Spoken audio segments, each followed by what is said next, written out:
El 8 de mayo de 1945, Europa vive un estallido de alegría.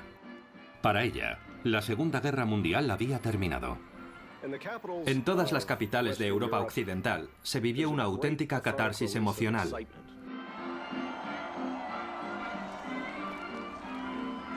Pero el derramamiento de sangre continuaba en otra guerra, la Guerra del Pacífico.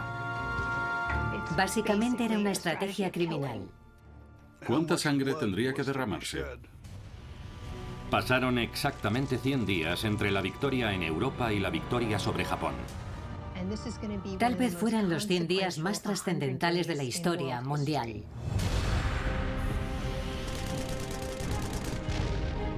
Un soldado de la infantería estadounidense entraba en combate.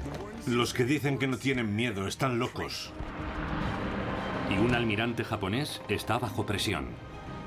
Nuestra capacidad de lucha se desvanece gradualmente. Pero Japón no se rinde. La rendición era una humillación. Tienes que luchar hasta el final.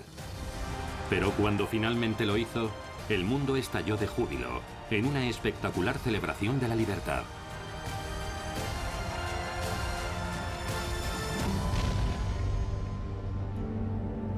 Carrera a la victoria, el Pacífico. Los últimos 100 días de la Segunda Guerra Mundial comenzaron con resentimiento en el Pacífico. Cuando conocieron la noticia de la victoria en Europa, a nadie le importó realmente. Se encontraban en mitad de una batalla sangrienta, confusa y espantosa. Y sentían que les había tocado la peor parte en aquella guerra. Desde el ataque de Japón a Pearl Harbor en 1941, Estados Unidos y sus aliados habían estado retrocediendo a través del océano más grande del mundo y por todo el sudeste asiático. En 1945, la Guerra del Pacífico llegó a las puertas de Japón, Okinawa. El infante de la Marina estadounidense, Harold Clay, tenía 20 años y estaba lejos de su ciudad natal en Massachusetts. Estaba muerto de miedo, todos lo estábamos. Y los que decían que no tenían miedo estaban locos. Clay y sus compañeros se enfrentaban a una barrera colosal, la línea Shuri. La línea Shuri era una línea defensiva del ejército japonés que dividía la isla de costa a costa. Los japoneses habían convertido las montañas en una fortaleza subterránea de búnkeres, cuevas y túneles. Se habían atrincherado allí y lo habían hecho muy bien. No podías ver al enemigo, pero sabías que estaba allí. Y estaba allí en un gran número. Hasta 100.000 japoneses aguardaban ocultos a los soldados estadounidenses. Había unos 1000 soldados de infantería por cada 200 metros de línea defensiva, lo que la convertía en una de las más densamente pobladas de la historia de cualquier tipo de guerra.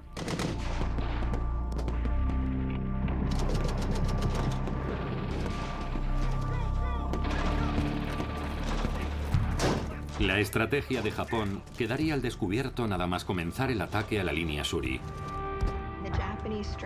Básicamente, la estrategia japonesa consistía en matar al mayor número de invasores como fuera posible. Mataban en nombre de este hombre, el emperador japonés Hirohito.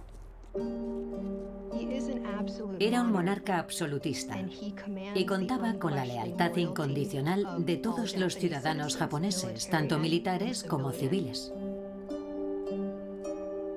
Pero los japoneses ni siquiera podían verle y jamás habían oído su voz. Pero todos estaban dispuestos a morir por él.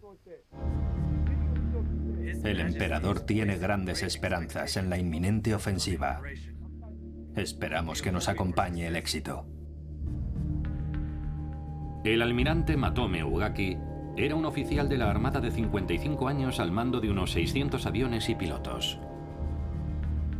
Su base estaba en Kyushu, estratégicamente situada para hacer frente a los invasores estadounidenses en Okinawa. Pero en 1945 la Fuerza Aérea de Japón estaba exhausta. No tenían combustible de aviación ni pilotos entrenados.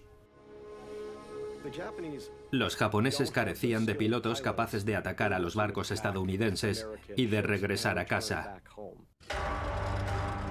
Sus misiones eran planeadas de forma que no tuvieran que volver a casa. Los ataques kamikaze. El 11 de mayo despegaron más de 100 aviones. A más de 800 kilómetros de distancia, los barcos de apoyo estadounidenses permanecían a la espera cerca de Okinawa. Los marineros estaban nerviosos. Habían visto ataques kamikaze antes y esperaban más.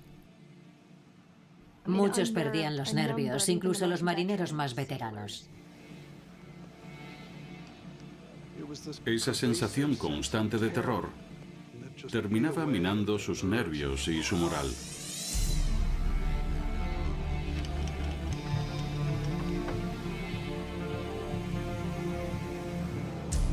Después, el rugido de los aviones enemigos.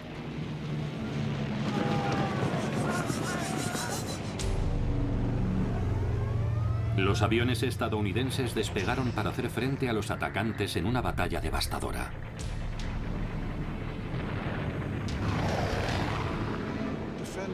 Estos podían derribar 9 de cada 10 aviones kamikazes que llegaban.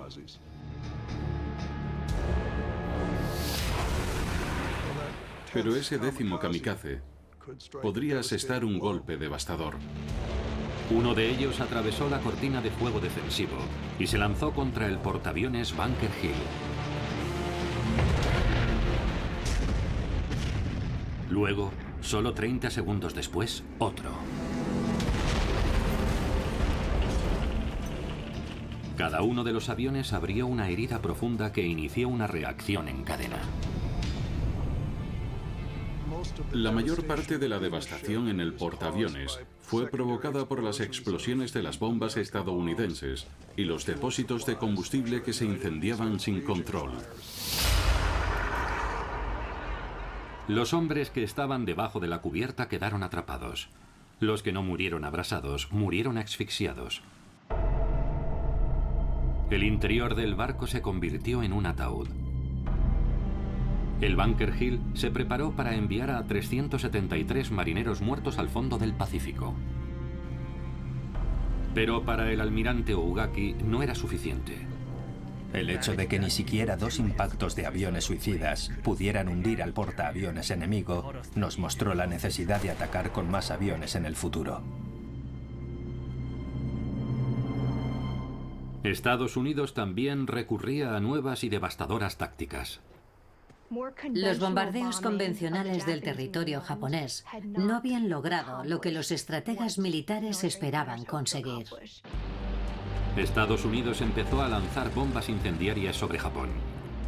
Habían empezado por Tokio unos meses atrás. Tras la incursión sobre Tokio se desvanecieron todos los escrúpulos morales. Ya no existía ninguna restricción a los ataques contra la población civil. El 13 de mayo atacaron la ciudad de Nagoya. A menudo, los B-29 bajaban hasta 1500 metros. Llegaban de noche y lanzaban sus bombas incendiarias de napalm sobre el centro de ciudades japonesas densamente pobladas.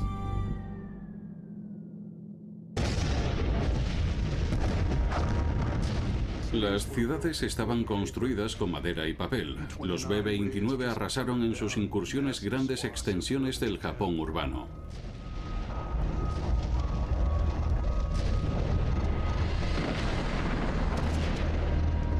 La estrategia detrás de los bombardeos incendiarios era obligar a Japón a ponerse de rodillas. No estamos hablando de bombardeos convencionales y bien dirigidos, se trataba de destruir ciudades. Los estadounidenses atacaron con bombas incendiarias 67 ciudades durante el resto de la guerra. Fue una campaña despiadada y aterradora. De regreso en Okinawa, la línea Shuri había demostrado ser un verdadero infierno. Los japoneses se defendían con ferocidad, obligándolos a luchar y pagar muy caro cada centímetro cuadrado de tierra japonesa. Después, el 28 de mayo, los estadounidenses se aproximan al corazón simbólico de Okinawa, el Castillo Shuri. Era el cuartel general del ejército japonés. Los estadounidenses miraban a las alturas desde sus trincheras y veían ese castillo sobre una colina lejana. Y durante semanas supieron que aquel era su objetivo y avanzaban lentamente hacia el castillo. La de Okinawa podía ser la batalla final y decisiva.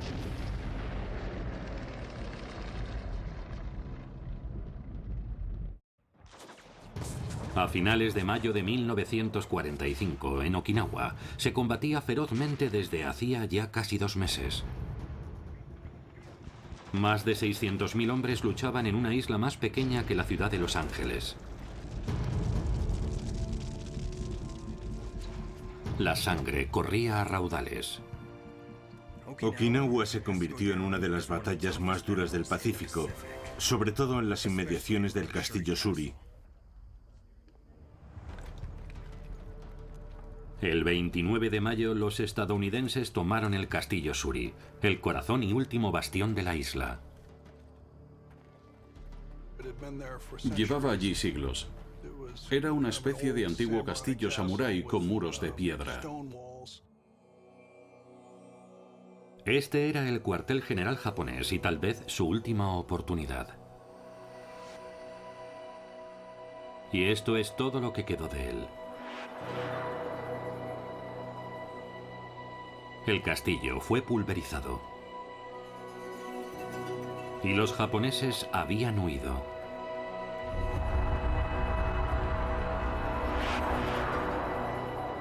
Tras 2 meses de sangrientos combates, se habían retirado en secreto, dejando a su paso trampas mortales por todo el sur de Okinawa. Los japoneses ya no luchaban para vencer. Comprendieron que no podrían derrotar a los estadounidenses a pesar de su superioridad numérica, y lo único que podían hacer era infligirles tanto dolor, un coste tan alto en vidas, que no solo frustrarían al ejército estadounidense, sino a su ciudadanía, que empezaría a cuestionarse el alto precio de esa guerra.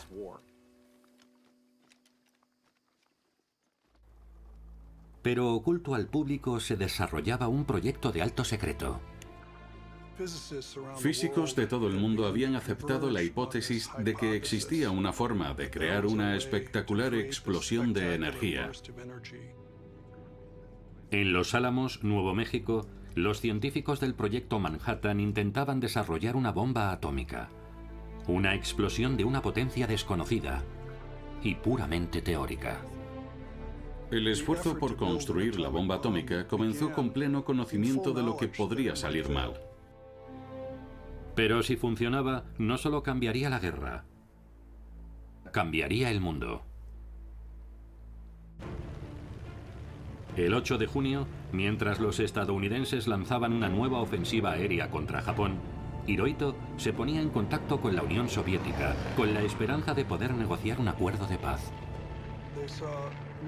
No veían otra salida a la guerra y se aferraron a la posibilidad de la mediación soviética. Mientras la ofensiva continuaba y se dirigía directamente contra el espacio aéreo del almirante Ugaki. Sonaron las sirenas. Antes de que pudiéramos llegar a los refugios, empezó el fuego enemigo. Acribillaron los aviones en tierra como si se tratara de un campo de tiro. Hubiera sido mejor que cayeran en el aire que verlos destruidos en el suelo. Pero la escasez de combustible nos impidió hacerlo. En Okinawa, la guerra avanzaba hacia el sur. Pero en lugar de un frente definido, era una batalla campal. Con fortines japoneses ocultos por todas partes, los disparos podían llegar desde cualquier lugar.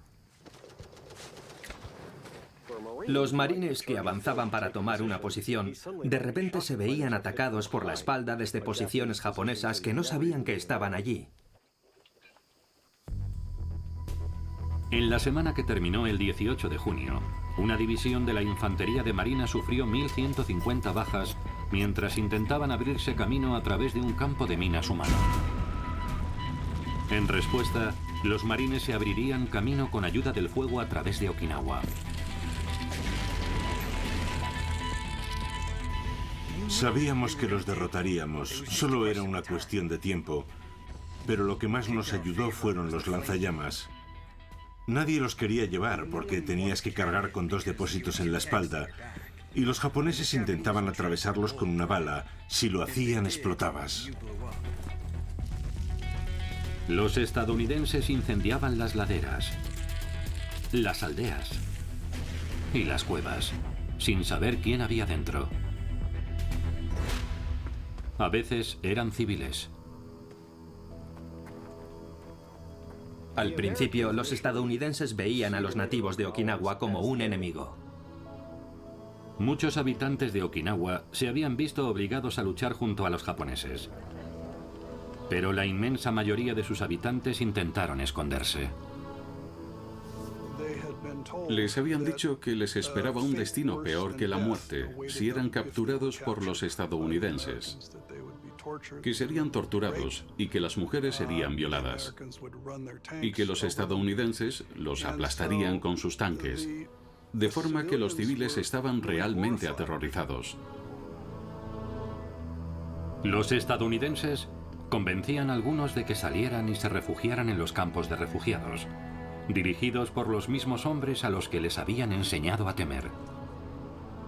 Pero posiblemente muchos nunca se recuperaron. Se presionaba a los civiles para que eligieran un bando y a Japón para que luchara hasta el final. Y se presionaba a Estados Unidos para que pusiera fin a la guerra, sin importar cómo.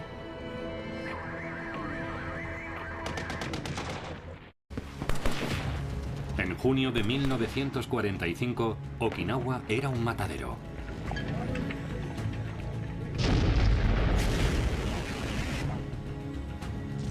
La violencia se había concentrado en unos pocos kilómetros cuadrados en el extremo sur de la isla.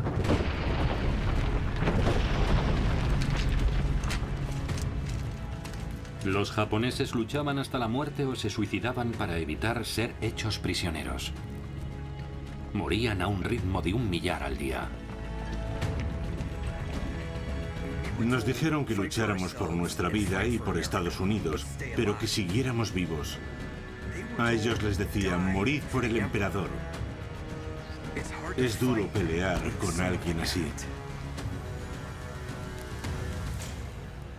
¿Por qué no se rendían los soldados japoneses? La respuesta es que sencillamente rendirse no existía en su vocabulario. Pero el 20 de junio sucedió algo extraordinario. Casi 1000 japoneses rodeados en una playa se rindieron.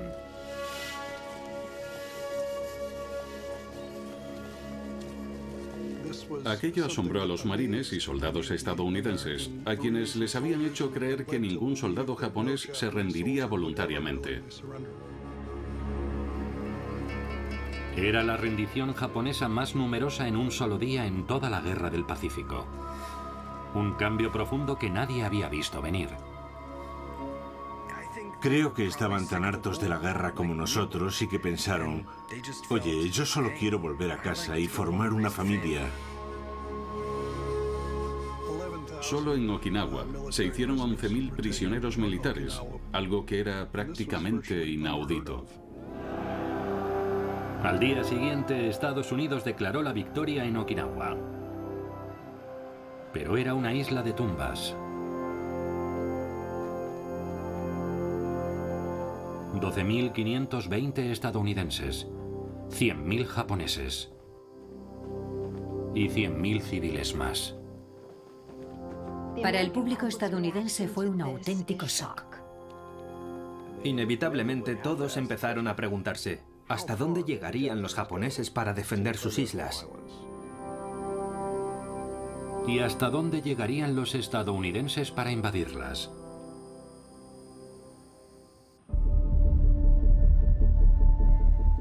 Los estrategas del Estado Mayor Conjunto comenzaron a preparar una operación para invadir Japón.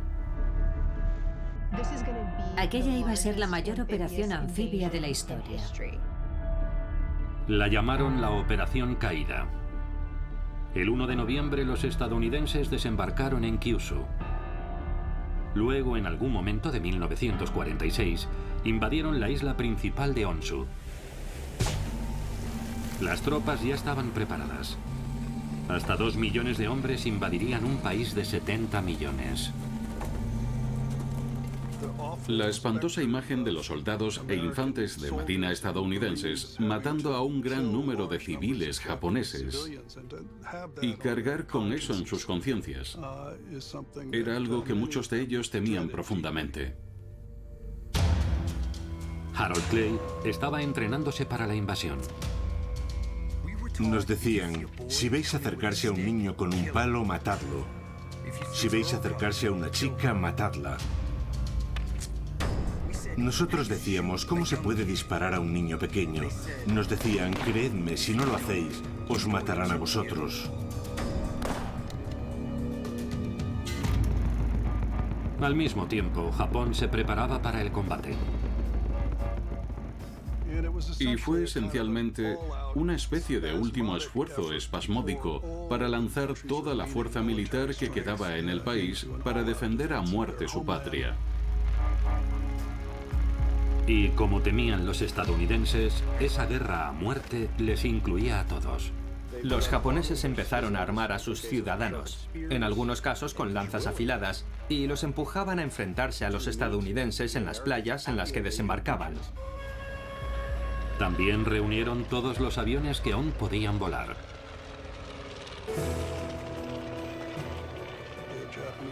Los japoneses tenían la intención de enviar prácticamente todos los aviones que tenían contra la flota estadounidense, pilotados por pilotos que sabían poco más que despegar. Algunos eran estudiantes universitarios sin ninguna experiencia de vuelo. La mayoría eran incapaces de volar de noche debido a su nula preparación. ¿Cómo nos vimos empujados a una situación tan trágica?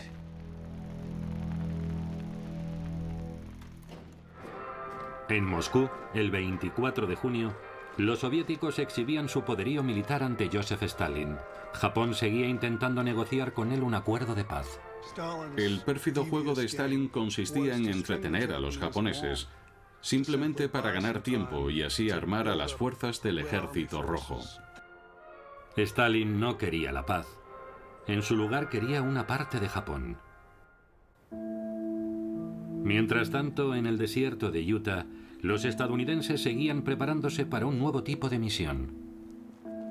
Llevaban varios meses entrenándose solamente para un trabajo: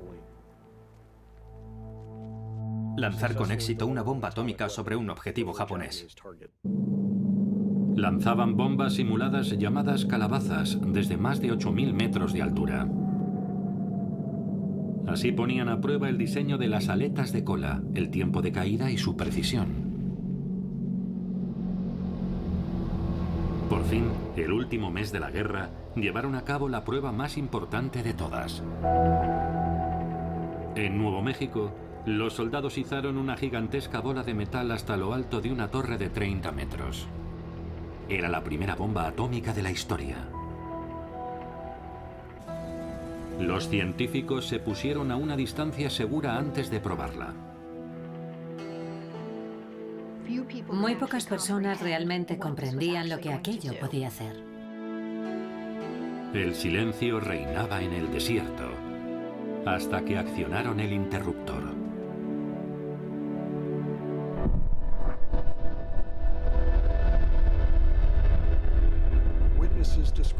Los testigos lo describieron como un amanecer antes del amanecer. Creo que los que lo vieron quedaron sobrecogidos. Entre muchos de los presentes, la sensación de júbilo e incluso de alivio fue rápidamente reemplazada por una sensación de pavor. Lo que no se sabía era qué tipo de destrucción podría causar en una ciudad. En tan solo 3 semanas, el mundo lo sabría.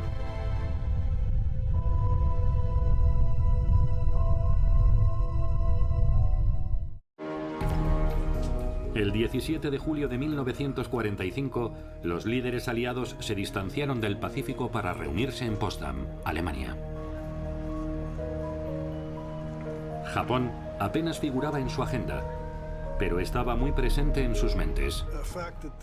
El hecho de que los líderes aliados se reunieran en Potsdam, en medio de las ruinas de Alemania, tenía un importante valor simbólico. El mensaje era que Japón estaba solo y que podría enfrentarse al mismo destino de Alemania. En Potsdam, sus asesores comunicaron en secreto al presidente Truman que la prueba atómica había sido un éxito y que 2 bombas estarían listas en cuestión de semanas. Pero los aliados se espiaban unos a otros. Stalin ya sabía lo de la bomba atómica y Truman sabía que Japón se había acercado a Stalin para negociar la paz. Pero delante de las cámaras parecían estar unidos. Firmaron la declaración de Potsdam.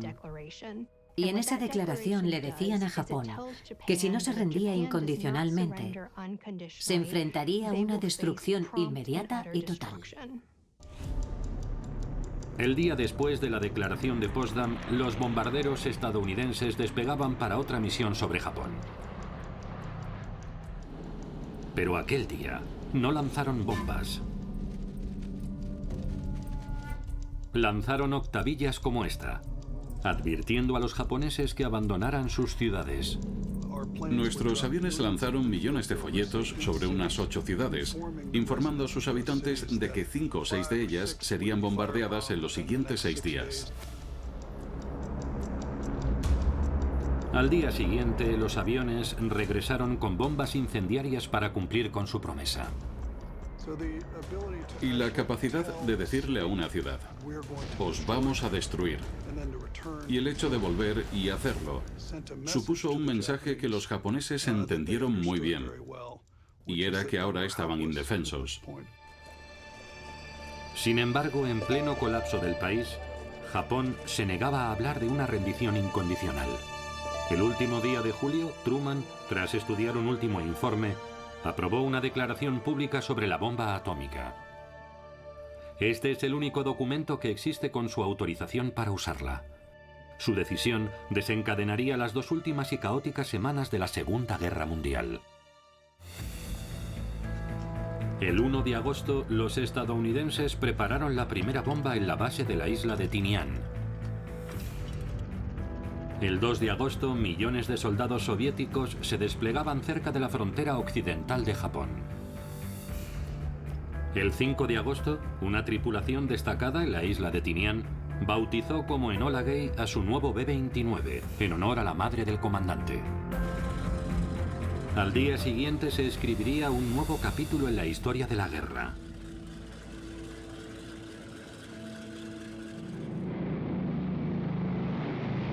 A las 3 menos cuarto de la madrugada, el Enola Gay despegó con una tripulación de 12 personas y una sola bomba, de 3 metros de largo y casi 4.500 kilos de peso. Una vez en el aire, el artillero entró en acción. Después de que el Enola Gay despegara, el artillero se arrastró hasta el depósito de bombas e insertó un detonador de pólvora para armar la primera bomba de uranio.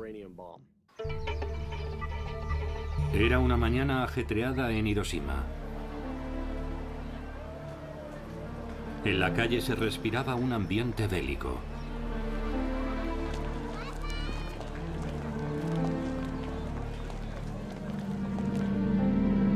De repente, se escuchó el zumbido de unos aviones. A las 8:15, el Enola Gay lanzó la bomba.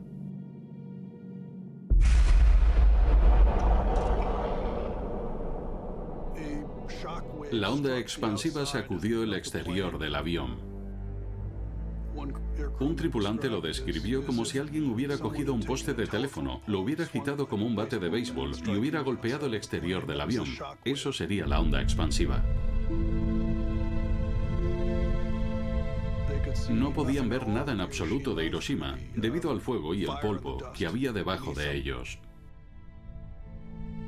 Mientras Hiroshima ardía, el resto de Japón permanecía ciego a lo que estaba sucediendo. Las comunicaciones de la ciudad con otras partes de Japón se interrumpieron inmediatamente.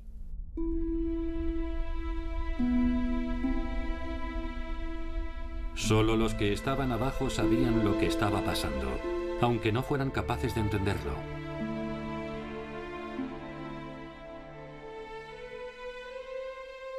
Al día siguiente la noticia se filtró. Harold Clay aún seguía en Okinawa. La primera reacción fue, ¿qué diablos es una bomba atómica? Ni siquiera habíamos oído hablar de ella. El almirante Ugaki se enteró por un noticiario estadounidense. Una emisora de radio de San Francisco dijo que por primera vez en la historia se había lanzado una bomba atómica, haciendo aún más sombrío el desenlace de la guerra. El 8 de agosto los estadounidenses lanzaban una segunda bomba, más potente aún que la primera. No hubo una segunda decisión ni orden para lanzar la bomba sobre Nagasaki. La orden inicial era lanzar las dos bombas cuando estuvieran listas. Las habían sellado herméticamente para mantener los componentes internos secos y a salvo. Luego, las llevaron a la pista de despegue para la misión del día siguiente. Pero la suya no sería la única onda expansiva aquel día. Antes del amanecer del 9 de agosto, el ejército rojo soviético atacó el territorio japonés en Manchuria. En lugar de negociar la paz, había empezado a devorar el cadáver moribundo del Estado japonés. Fue una de las mayores invasiones terrestres de toda la historia, apenas unas horas antes de que se lanzara la bomba sobre Nagasaki.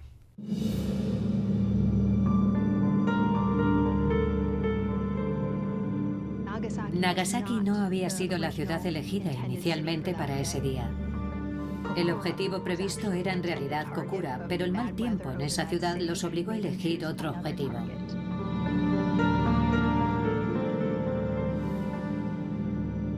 Sobre Nagasaki encontraron el espacio necesario entre las nubes para avistar el objetivo y lanzar la bomba.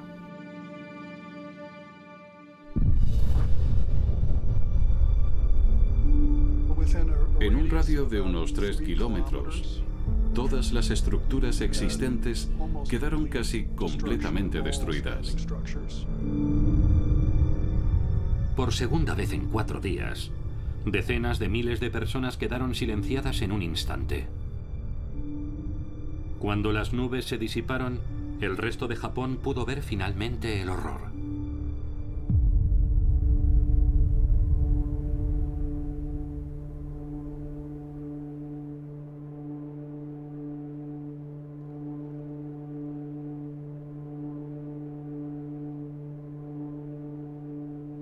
Hiroshima y Nagasaki eran un erial. La destrucción alcanzó un nivel que jamás se había visto antes. Se encontraron sombras allí donde antes hubo personas.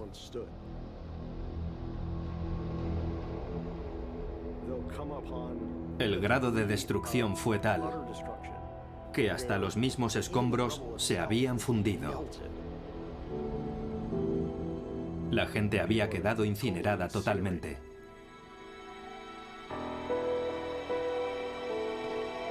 Con Japón cayendo de rodillas, la estructura de mando se fracturó. En el ejército japonés, los partidarios de la línea dura estaban decididos a evitar la rendición a cualquier precio, incluso a costa de la virtual devastación de todo el país. El 14 de agosto, los militares de la línea dura intentaron dar un golpe para impedir la rendición, pero fueron desautorizados por una voz desconocida en la radio japonesa.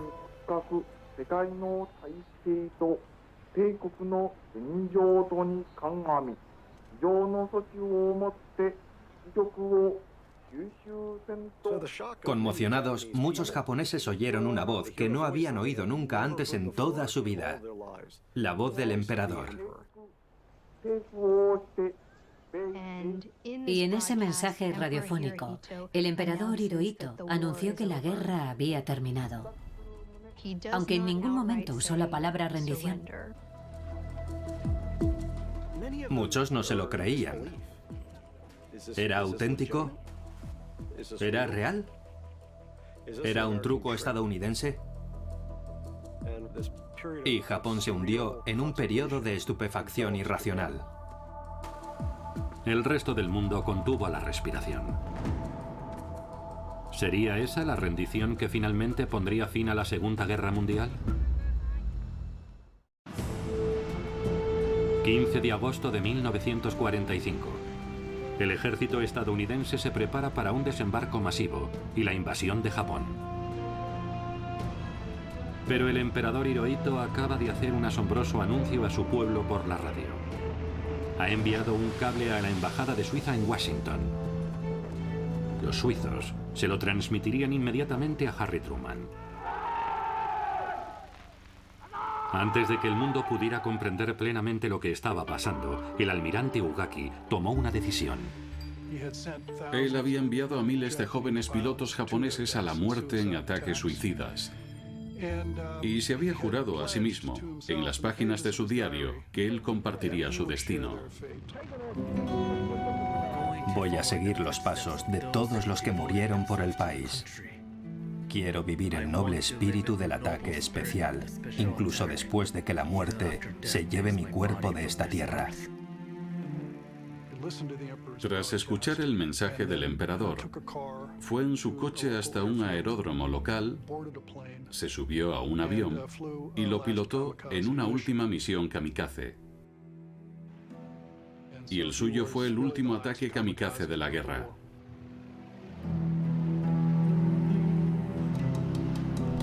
Entre los pocos ataques a barcos estadounidenses aquel día, ninguno tuvo éxito. Probablemente el almirante Ugaki se hundió directamente en su tumba del Pacífico. En Washington, los suizos hicieron llegar el cable japonés a Harry Truman, y el presidente lo anunció al mundo. Compatriotas, he recibido esta tarde un mensaje del gobierno japonés en el que se declara la rendición incondicional de Japón. La proclamación del Día de la Victoria en Japón deberá esperar a la firma formal de las condiciones de la rendición por parte de Japón. Las Fuerzas Armadas aliadas han recibido la orden de suspender todas las acciones ofensivas. Los barcos de la Armada de los Estados Unidos que se dirigían a Japón se detuvieron. Los marineros lo celebraban en las cubiertas. Los temores dejaron paso a los vítores. Y algunos pusieron rumbo de vuelta a casa.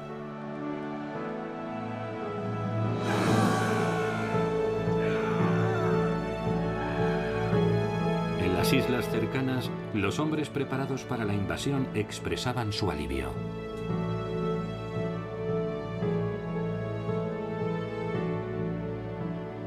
En ese momento muchos de esos jóvenes sintieron que habían salvado la vida. La guerra había terminado y ellos seguían vivos. En las mismas playas donde tanta sangre se había derramado, se bebía cerveza para celebrarlo.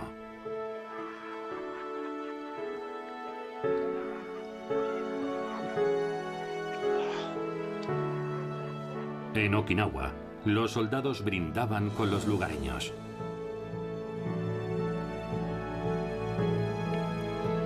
Y la vida empezó a recuperar lentamente su ritmo normal. Por todo el Pacífico, los japoneses salían de sus fortines y entregaban las armas.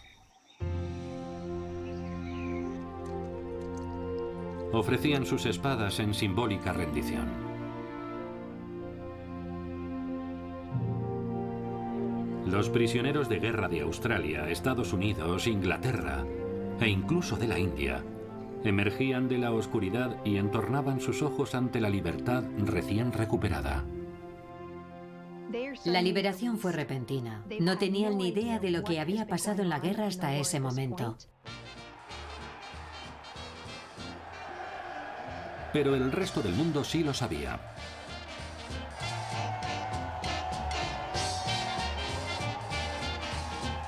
Nueva York. Todos hemos visto las imágenes del marinero besando a la enfermera en Times Square. De las cintas de teletipo volando. La gente rompía papeles y los tiraban por las ventanas de los edificios de oficinas del país. Los pueblos más pequeños también exhibían su alegría a su manera.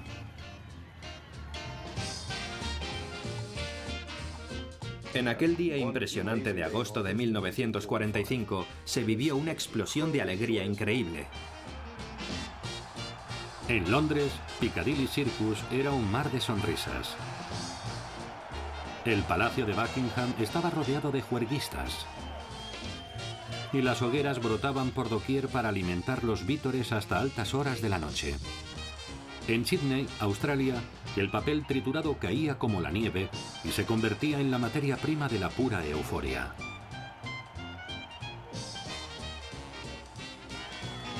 En Washington, los espectadores que estaban viendo una película salieron del cine para celebrarlo.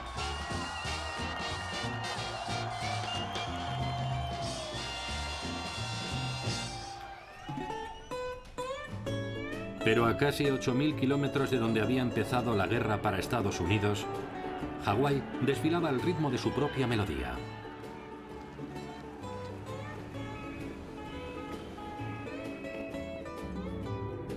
Desde el ataque de Japón a Pearl Harbor en 1941, Hawái se había convertido en una potencia militar. Pero nunca perdió su espíritu.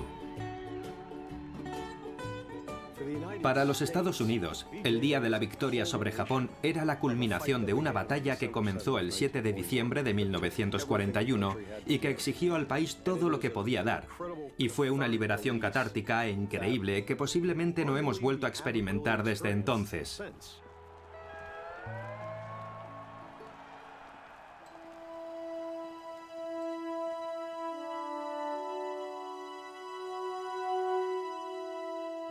Para aquellos que perdieron y para los que se habían sacrificado, también fue un momento de recogimiento.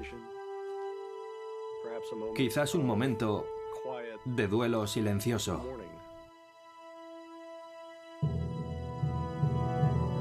La verdad, la infantería de marina luchó en muchas islas de las que nunca has oído su nombre, y fueron muchos los que murieron en todas y cada una de ellas.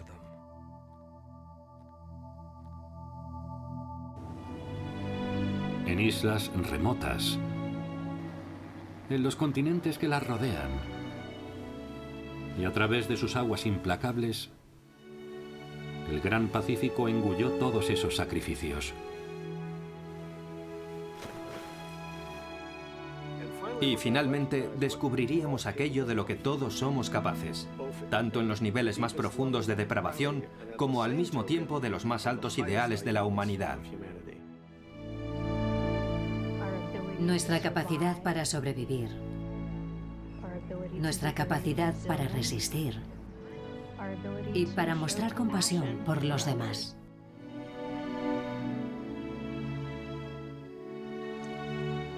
Aquellos a los que se les había enseñado a temerse mutuamente comenzaron a aceptarse.